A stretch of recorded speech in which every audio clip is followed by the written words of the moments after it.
Thank you, Chairman, for considering my legislation, H.R. 540, the Taiwan Non-Discrimination Act. I also want to thank my colleague, Mr. Green of Texas, for making this bill bipartisan.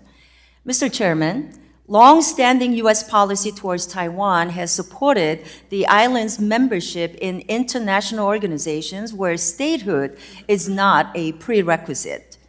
The U.S. also advocates for Taiwan's voice to be heard where membership is not possible. This principle has endured for decades across Republican and Democratic administrations, and it has repeatedly been reaffirmed in bills passed by Congress. My bill is straightforward. It requires the Treasury Department to implement our Taiwan policy at the International Monetary Fund. As the legislation makes clear, Taiwan is not required to be a member state in the United Nations in order to gain membership in the IMF.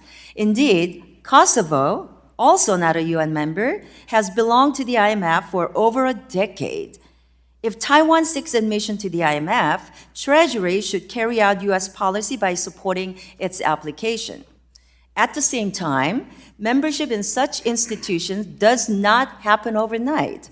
So during that process, my bill would urge the IMF to integrate Taiwan into its regular economic monitoring activities, provide Taiwanese nationals with equal employment opportunities, and offer appropriate technical assistance.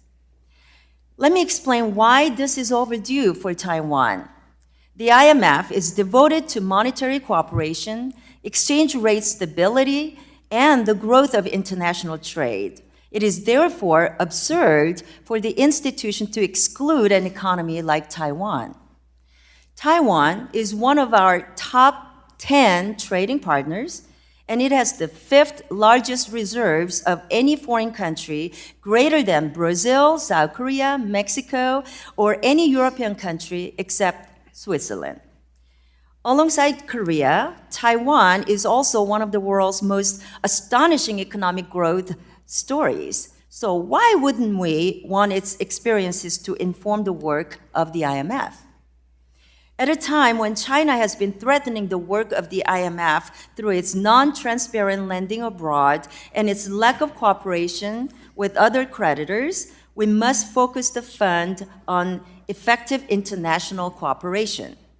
That means openness toward potential members like Taiwan that can make significant contributions to the IMF's mission.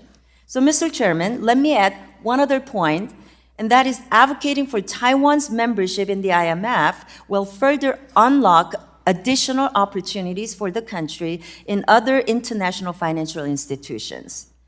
The World Bank, for instance, requires countries to first be members of the IMF. In the Senate, the Foreign Relations Committee has expressed bipartisan support for Taiwan's membership at the Inter-American Development Bank. This, too, would be made possible after Taiwan joins the IMF. So my legislation is not just about Taiwan's voice at the fund, but potentially its broader involvement with the international financial institutions. So again, I want to thank the chair for considering the Taiwan Non-Discrimination Act, and I commend Mr. Green for co-leading the legislation with me. With that, I urge my colleagues to support this measure, and I yield back the balance of my time.